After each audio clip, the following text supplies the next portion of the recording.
మీరు ఇప్పుడు రిలేషన్ ఇప్పుడు జనరేషన్ డైరెక్టర్లతో సినిమాలు ఎందుకు రావట్లేదు అంటున్నారు కదా? అవునండి. ఇప్పుడు మరి అంటే మీరు త్రివిక్రమ్ గారితో అప్పుడెప్పుడో నువ్వే సినిమాకి చేశారు, పని చేశారు. మరి ఆయన తర్వాత మిమ్మల్ని ఎందుకు కంటిన్యూ చేయలేదు? మరి ఇప్పుడు ఏంటంటే చిన్న ఒక స్మాల్ క్లాషెస్ జరుగుతూ ఉంటాయి ప్రతి సినిమాకి. ఒక డైరెక్టర్కి, మ్యూజిక్ డైరెక్టర్కి క్లాష్ ఇన్ ద సెన్స్ ఏదో టైమింగ్లో మిస్ అవ్వటము, తను అనుకుంది తనకు టైంకి నేను రాకపోవడం, లేకపోతే నేను చేసిన దాంట్లో తనకి ఇష్టం లేదని. ఇది కామన్గా జరుగుద్దండి ఒక కంపోజర్ డైరెక్టర్, కామన్, ఇది క్వైట్ కామన్. కొంతమంది లైట్గా తీసుకుంటారు, కొంతమంది సీరియస్గా తీసుకుంటారు. అలాంటిది ఏమైనా జరిగింది? అటువంటిది ఏంటంటే నాకు నువ్వే టైంలో జస్ట్ రికార్డింగ్ టైంలో నేను కంప్లీట్ మా డాటర్ అండ్ ఫాదర్ సీన్లో ఫుల్ బ్యాక్గ్రౌండ్ మ్యూజిక్ నేను చాలా చేంజ్ ఓవర్స్ తోటి చాలా అంటే నా స్టైల్లో నేను కంప్లీట్గా ఫిల్ చేశాను, మొత్తం డ్రమటైజ్ చేసి మ్యూజిక్ని. The scene itself dramatised, full dramatised న్యాచురల్గా. అంటే ఒక తండ్రి కూతురు యొక్క ఎమోషన్ సీన్, చాలా ఇంపార్టెంట్ సీన్ అది. మీకు నువ్వే చూస్తాను. దానికి నేను రికార్డింగ్ ఫుల్గా చేంజ్ ఓవర్స్ తోటి చేశాను అన్నమాట. తను వచ్చి మిక్సింగ్లో వచ్చి ఏం చేశారంటే కొన్ని మ్యూజిక్స్ మూసేసి మధ్యలో ఓపెన్ చేసి మూసి అలాగా, అంటే తనకి తగ్గట్టుగా ఈ డైలాగ్కి తర్వాత మ్యూజిక్ తన కాన్సెప్ట్ అలా అనుకున్నాడేమో. అది నాకు ముందు చెప్పుంటే నేను అలా చేసి ఉండేవాడిని. నేను వన్స్ మ్యూజిక్ చేసేసిన తర్వాత దాన్ని ఇది మూసి ఇది తెరవటం వల్ల అది ఏమైందంటే రవికిషోర్ ఫీల్ అయ్యాడు ఆ విషయంలో.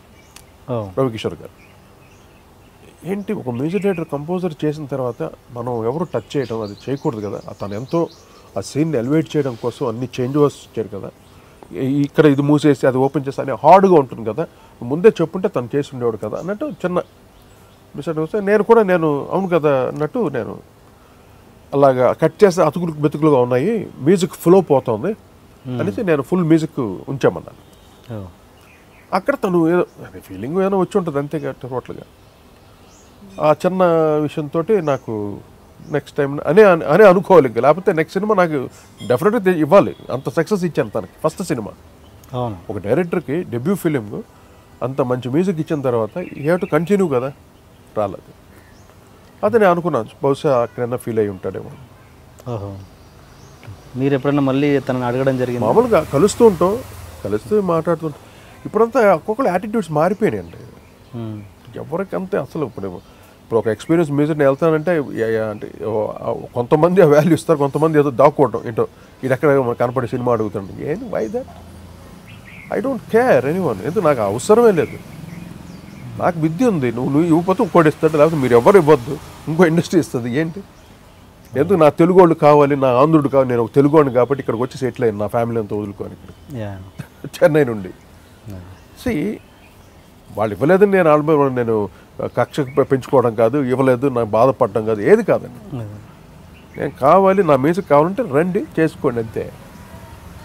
నేను వెళ్ళి ఆఫీస్ తిరిగిన ఎక్కడ నేను ఒక ఎవరన్నా పెట్టుకొని ఒక అంటే ఏదైనా పిఆర్ఓ లాంటి పెట్టుకుని how can I do that? అలా చేయలేదు మేము, అలా చేసి వచ్చిన కాదు నేను. ఓకే, నా సక్సెస్ని చూసి నా మ్యూజిక్ని చూసి వచ్చారు అందరూ, చేశారు.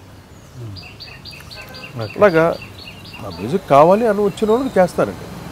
I'm not outdated, that's what I'm telling. I'm not outdated, I'm still దీంట్లో ఉన్నాను. ఇప్పుడు అలా నా చిన్న కొడుకు స్టార్ట్ అయ్యాడు మ్యూజిక్ డైరెక్టర్గా. ఇంకా డెఫినెట్గా నెక్స్ట్ జనరేషన్ వచ్చేసింది కాబట్టి ఇంకా నేను అలా ఉండటం ఒక రకంగా తప్పది. వాడికి మళ్ళీ మేక్ అవుద్ది ఎందుకు, let him start. And that's what I'm cool down, shutting down my self. నాకంటూ సినిమా పర్టికులర్ కోటి చేయాలి అని వస్తే చేస్తాను, అంత అవసరం లేదు. ఎందుకు ఇంతసేపు నేను దీని గురించి మాట్లాడుతున్న అవసరం లేదు. నేను సిన్సియర్గా వర్క్ చేశానండి. నా హార్ట్ పెట్టి మొత్తం నా హోల్ సోల్ పెట్టి చేసేవాడిని నేను. ప్రతి సినిమాకి ప్రతి ప్రొడ్యూసర్ బాగుండాలి, ప్రతి సినిమా బాగుండాలి. Music is a very important role. అది ఎవరు ఏమనుకున్నాను, I don't care. Music is the very important role for మన ఫిల్మ్స్కి చెప్తున్నా. సంగీతం అనేది అంత ఇంపార్టెంట్.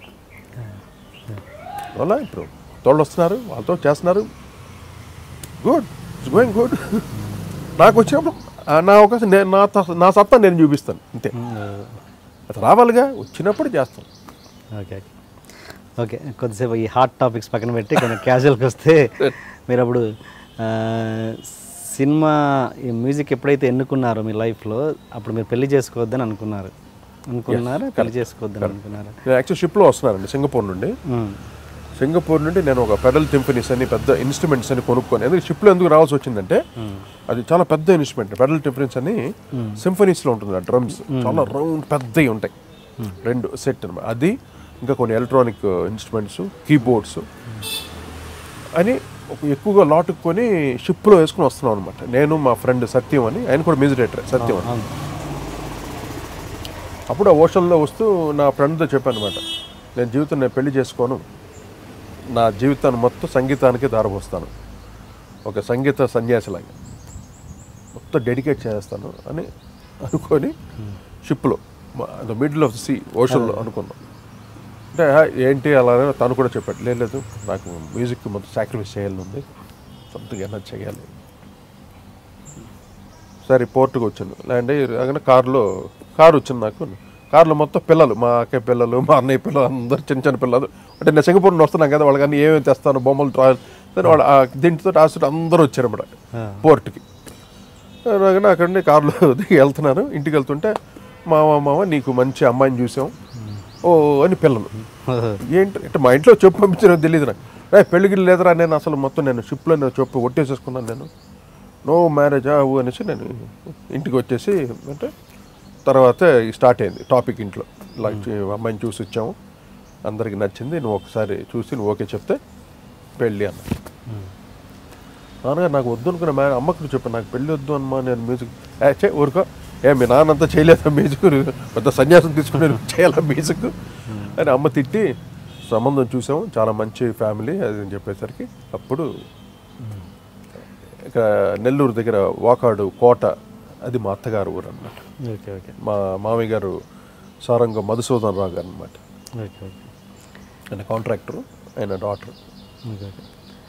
కానీ మీరు ఈ డిసిషన్ కంటే ముందే ఒక ప్రముఖ సింగర్తో వన్ సైడ్ లవ్లో ఉన్నారని. ఏ సింగర్? ఏ సింగర్ తోటి మీకు తెలియదు, నేను చెప్తే బాగుండదులే. బట్ అది లవ్ ఉండేది కరెక్టే, బట్ అక్కడ కుదరకనే అంటే లవ్ ఉండేది కానీ నేను ఎక్స్ప్రెస్ చేయలేదు. అదే వన్ సైడ్ లవ్ అంట, వన్ సైడ్ లవ్. సరే అదండి అయిపోయింది, ఇంకా ఎందుకు అందుకేనా పెళ్లి చేసుకోవద్దు అనుకున్నారు? రీజన్ అన్న తర్వాత నేను షిప్లో వెళ్ళినప్పుడు వస్తున్నప్పుడు అదే అనమాట, ఆ మూడు వేరు. మనకి ఏది ఉండకూడదు, మొత్తం మ్యూజిక్, మనం మొత్తం సన్యాసి అయిపోతాం, మొత్తం మ్యూజిక్ అంటే అంత చూద్దాం అన్నట్టు. తర్వాత మ్యారేజ్ అయిపోయిన తర్వాత ఇంకా అన్ని ఆటోమేటిక్గా లవ్ అనేది జనరల్గా నాకు ఒకసారి చిత్రం మీద కూడా లవ్లో పడిపోయాను. చిత్రాన్ని అసలు ఎంత లవ్లో పడిపోయానంటే, ఒక సాంగ్ పాడింది తను నాది, అది తారక రాముడు సినిమాలో కోపం వస్తే మండుటెండ, ఆ పాట ఎంత గొప్పగా పాడిందంటే, నేను ఏమనుకోని కంపోజ్ చేశానో, నా మనసులో ఏముంది, నా కంప్లీట్ నా సోల్లో ఏముందో అది మొత్తం అక్కడ రిఫ్లెక్ట్ అయింది, కనపడింది. ఇంక ప్రేమలో పడిపోయాను అమ్మాయితో. దేవత ఇది ఎక్కడి నుండి వచ్చింది, ఏంటి ఎంత గొప్పగా పాడింది పాట అంటే, ఆ రాగంలో ఉన్నటువంటి ఆ భావం, అది చాలా మంచి రాగం ఉంది, ధర్మావతి రాగం. ఒక ఫీల్ ఉంటుంది రాగంలో కూడా. I fall in love with her. అమ్మాయి భయపడిపోయాను. She is married. అప్పటికి మ్యారేజ్ అయినా మ్యారేజ్ అయిపోయింది, నాకు మ్యారేజ్ అయిపోయింది. లవ్ అంటే ఎటువంటి లవ్ అంటే, ఆ లవ్ వేరు. చిచి అదే అర్థం. లవ్కి చాలా అర్థాలు ఉంటాయి, ప్రేమకి ఒకే ట్రాక్లో వెళ్ళకూడదు. లవ్ అంటే సో మెనీ ఎఫెక్షన్ ఉంటుంది ఆ లవ్లో, ప్రేమలో ఎంతో. మీరు ఎందుకు మరి ఆ సింగర్తో, నేనన్నా ఆ సింగర్ తోటి ఎక్స్ప్రెస్ చేయలేదా, లేకపోతే ఎలా? ఎందుకు అయిపోయింది అలాగే వదిలేసాం అంతే.